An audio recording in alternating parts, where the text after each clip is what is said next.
नमस्कार मित्रों, स्वागत है आप सभी का आपके अपने YouTube channel study with PP sir में। साथियों, आज हम आप लोगों के लिए महत्वपूर्ण प्रश्न लेकर आए हैं। उम्मीद करते हैं आप लोगों को पसंद आएंगे। आइए शुरुआत करते हैं बिना देरी किए हुए। निम्नलिखित में से कौन भारत सरकार का प्रथम कानून अधिकारी है?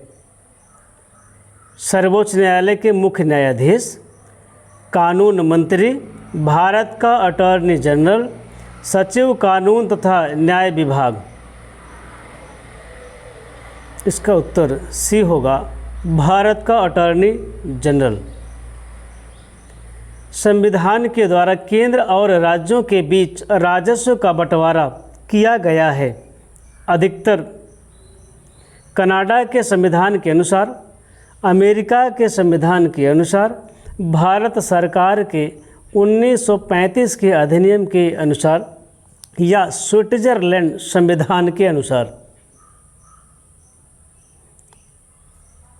सी उत्तर होगा, भारत सरकार के 1935 के अधिनियम के अनुसार। नीति आयोग के अध्यक्ष कौन हैं? राष्ट्रपति, प्रधानमंत्री, उपराष्ट्रपति, संघीय योजना मंत्री। प्रधानमंत्री, उत्तर बी होगा। निम्नलिखित में से किस राज्य में पहली बार लोकायुक्त की नियुक्ति हुई? राजस्थान, उड़ीसा, हिमाचल प्रदेश या महाराष्ट्र। इसका उत्तर डी होगा, महाराष्ट्र। भारत में राज्यों का बृहद रूप में पुनर्गठन किस वर्ष हुआ था? 1967, 1947, 1956 या 1954। इसका उत्तर सी होगा, 1956।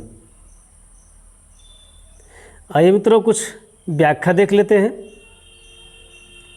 पहले प्रश्न फिर उसके बाद व्याख्या देखते हैं।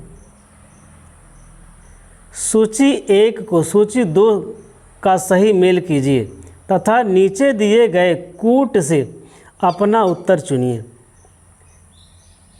राज्य से न्याय हटा दिया जाए तो वह डाकुओं के दल के अतिरिक्त कुछ नहीं। न्याय शक्तिशाली का हित है।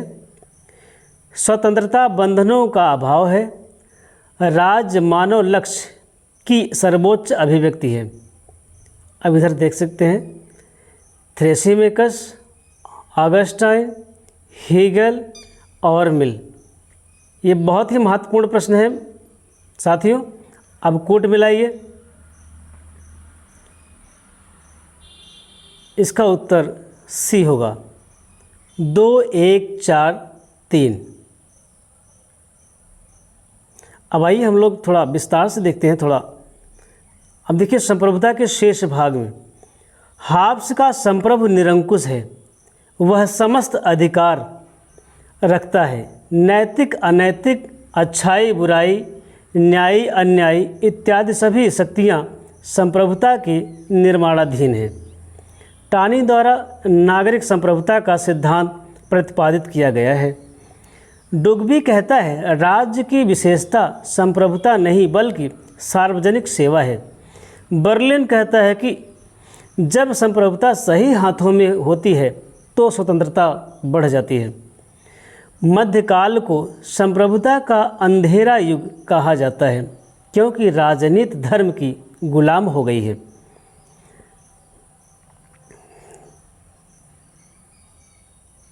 आइए आगे देखते हैं साथियों।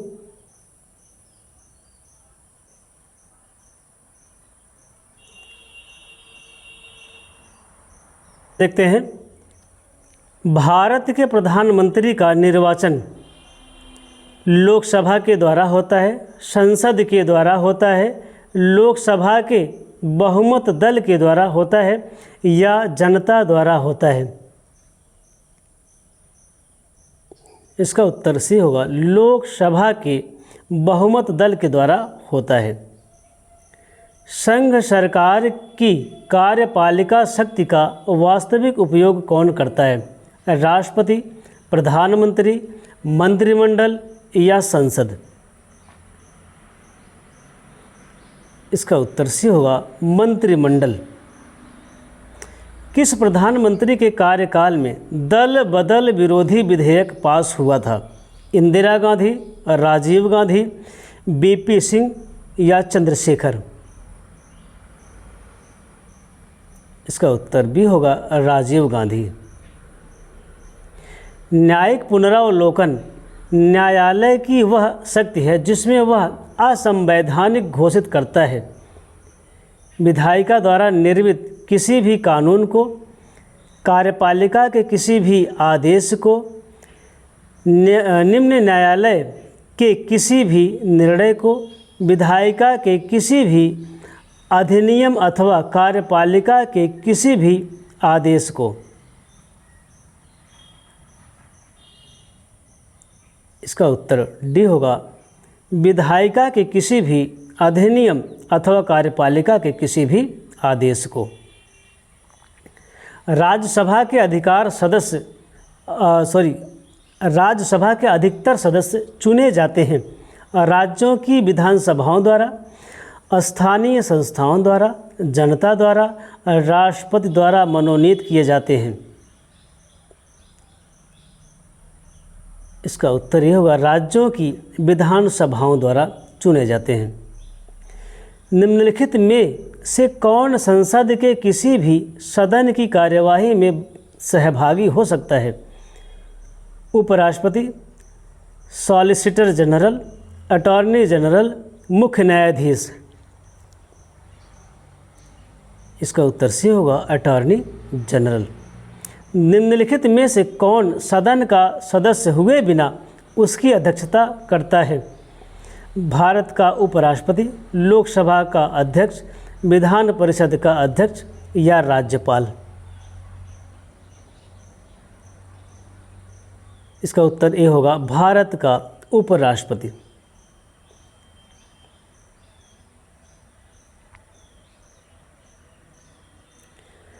भारत की संसद में निम्नलिखित समाहित है: लोकसभा, राज्यसभा तथा मंत्रिपरिषद, लोकसभा, राज्यसभा तथा प्रधानमंत्री, लोकसभा तथा राज्यसभा, राष्ट्रपति, लोकसभा तथा राज्यसभा। इसका उत्तर डी होगा राष्ट्रपति, लोकसभा तथा राज्यसभा।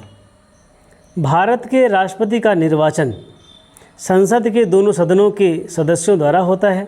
संसद के दोनों सदनों के निर्वाचित सदस्यों एवं राज्य विधानसभाओं के निर्वाचित सदस्यों द्वारा होता है। संसद के दोनों सदनों के सदस्यों अथवा राज्य के विधान परिषद के सदस्यों द्वारा होता है या लोकसभा, राज्यसभा तथा उपराष्ट्रपति द्वारा होता है। इसका उत्तर बी होगा संसद के दोनों सदनों के निर्वाचित सदस्यों एवं राज्य विधानसभाओं के निर्वाचित सदस्यों द्वारा होता है। निम्नलिखित वक्तव्यों को पढ़िए तथा नीचे दिए गए कूट से सही उत्तर चुनिए। भारतीय सर्वोच्च न्यायालय ने पृथक्करण सिद्धांत प्रतिपादित किया है। इसने विकासशील व्याख्या का सिद्धांत प्रवर्तित किया है। न्यायिक पुनरावलोकन के अंतर्गत यह राष्ट्रपति को संवैधानिक मामले में सलाह देता है। यह निहित अधिकार रखता है। अब आइए कोड देखते हैं।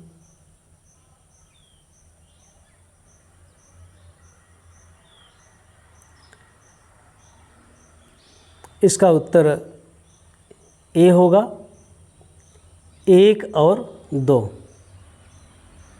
अब आइए हम लोग आगे देखते, थोड़ा सा इसकी व्याख्या देखते हैं, थोड़ा और कुछ एक्स्ट्रा। संप्रभुता का शेष भाग।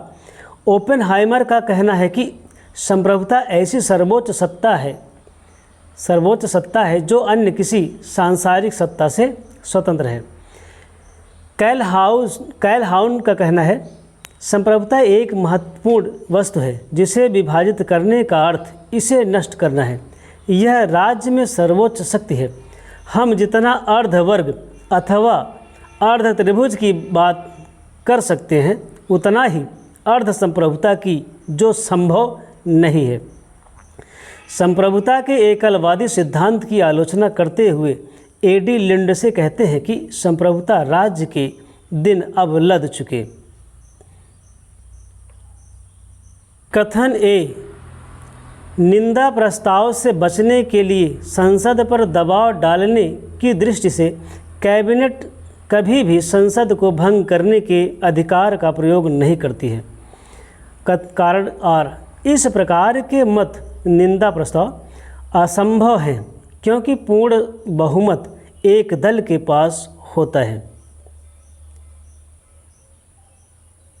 इसका उत्तर बताइए साथियों। इसका उत्तर सी होगा। ए सही है किंतु आर गलत है। कथन ग्रीन के अनुसार इच्छा न कि शक्ति राज्य का आधार है। कारण ग्रीन सर्वसत्तावादी दार्शनिक था।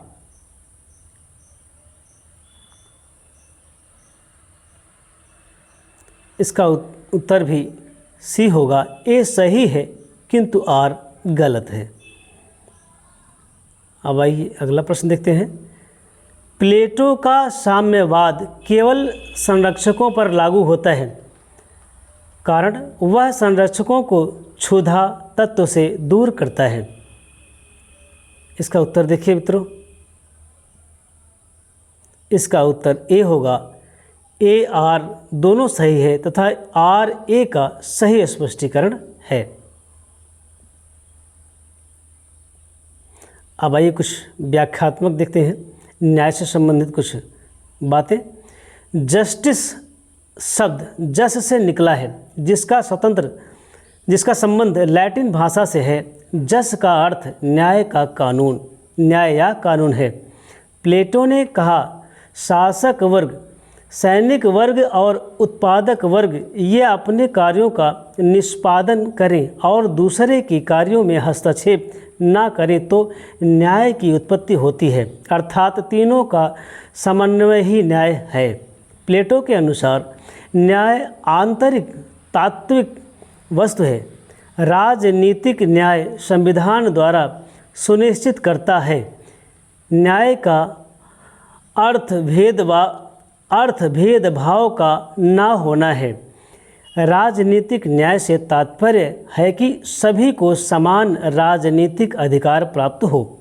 बारकर कहता है कि प्लेटो का न्याय संबंधी सिद्धांत स्थिर या निष्क्रिय, आत्मानुवादी, अनैतिक, अव्यावहारिक और अमनोवैज्ञानिक है। राल्स की न्याय की अवधारणा उदारवादी है। राल्स ने न्याय को फेयरनेस, उचितता के रूप में परिभाषित किया था। एक बेहतर न्यायिक समाज की प्रकृति तथा उद्देश्य न्याय सिद्धांत का मौलिक अंग है, राल्स कहते हैं।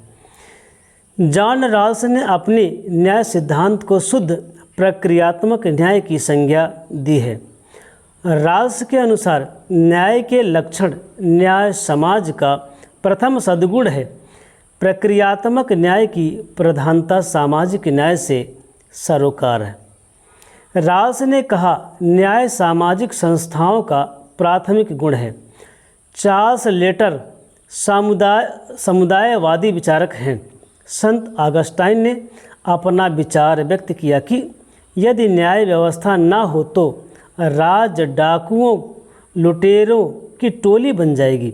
साथ ही यह भी व्यक्त किया कि यदि न्याय को पृथक कर दिया जाए तो राज एक लुटेरे की संपत्ति के अतिरिक्त और कुछ नहीं है। थ्रेसीमेकस ने कहा शक्तिशाली का हित ही न्याय है। मार्क्सवादी सामाजिक न्याय पर बल देता है। सामाजिक न्याय से तात्पर्य है सभी प्रकार का भेदभाव, जैसे धर्म, जात, रंग, लिंग आदि पर आधारित सभी सुविधा समाप्त हो, अर्थात भेदभाव रहित समाज की स्थापना हो। मित्रों, उम्मीद करते हैं आप लोगों को यह व्याख्यात्मक प्रश्न अति उत्तम लगा होगा। यदि आप लोगों को यह प्रश्न अच्छे लगे हो तो कृपया आप अपने मित्रों तक ज़्यादा से ज़्यादा इसे शेयर करें। जय हिंद, जय भारत।